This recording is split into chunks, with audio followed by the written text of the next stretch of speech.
Hey guys, it's Dave and it's time for Daredevil issue number 11. I have skipped some issues. If you guys request, then I will do the last issues also. And here we go. I have some time for Daredevil. That's why I thought, why not get a review from this one from the internet and do a review video. Hope you guys will enjoy with the comics also, and don't forget to leave a like and subscribe for more and share it. And if you enjoy this comics review, then go buy this comic and enjoy it fully. So here we go with Daredevil. I'm gonna read the review from Newsarama.com. It's reviewed by Pepose. Sometimes you don't need a high concept to succeed, sometimes it's all in the execution. Perhaps no creative team in comics represent this better than Mark Waid and Samnee, as they take a fairly innocuous plot, a motorcycle-themed bad guy called the Stuntmaster, and uses it to create a personal, heartfelt story for Daredevil. This comic ties into Waid's long-standing themes of conquering depression, and in so doing gives you plenty of reason to root for Matt Murdock. In a lot of ways, Daredevil 11 reads like a really well-structured episode of television, and for good reason. Waid introduces his characters with some endearing humor as Matt embellishes the story about his first meeting with Hawkeye. Hawkeye flattened him with one punch. Foggy chimps inhelpfully, but Waid livens this humanity with some pathos, with one panel quickly describing Matt, Kristen, and Foggy's new dynamic. Matt may be writing a lucrative new tell-all, but it's just for the purposes of paying off Foggy's cancer treatments. It's that empathy that really makes Daredevil a likable protagonist, even more than the years of depression that defined the character for so long. So I'm not going to do review from only just one side. I will follow the other also, and it's also the latestpool.com have really good review page by page. It's the good one by Gunnar Lehesa. They have saying like, who's not reading this series? If you haven't picked it up yet, then you are missing out on easily the best series on the market. Yeah, that's a good thing, and that's a really punchline for a review. Matt Murdock came out revealing his Daredevil, but do you think that's made things infinitely harder for our man without fear? It sure hasn't.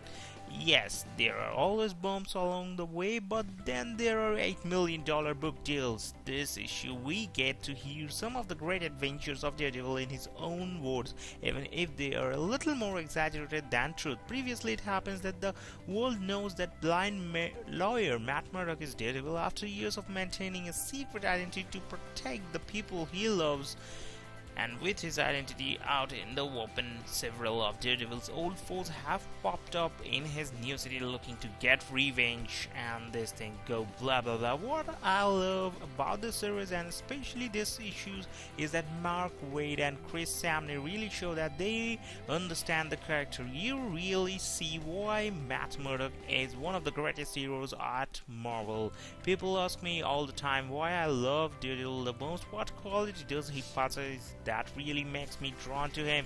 That's a really good things about this one. This issue opens with Matt Murdock detecting his tell-all autobiography, which is ghost-written by none other than his old friend Foggy. Waid wisely uses this scenario to establish the overall theme for this new story arc, perception versus reality. As Matt recounts his first encounter with Hawkeye, Foggy is quick to interject that the imagery of Matt's words is contradicted by the reality of the situation, specifically that Clint Burton was able to get the upper hand and not, as Matt would prefer to tell it, the other way around. This is given by Infinity Comics. This reviewer is Gehen, and it's a really not much of bad. It's really good review. Foggy's recollection of Matt's own undoing within this encounter is but another clue Waid and Samnee lay at the reader's feet. During this encounter with Hawkeye, it turns out Matt is too concerned in keeping up his appearance as a normal guy that it enables the Archer to take advantage of the situation. This keeping up of appearances comes into play as the triumvirate of lawyers Matt, Foggy, and Kristen are approached by retired stuntman George Smith. that's the real thing, who claims that a new writer is out there using his old act. Aged stuntmen are not the only targets of this antagonist, as he also begins calling himself the man without fear, an obvious riff on Murdoch's alter ego. What's also great is that it's that empathy that finally kicks Matt into action and sends him into a rage. So hope you guys have enjoyed.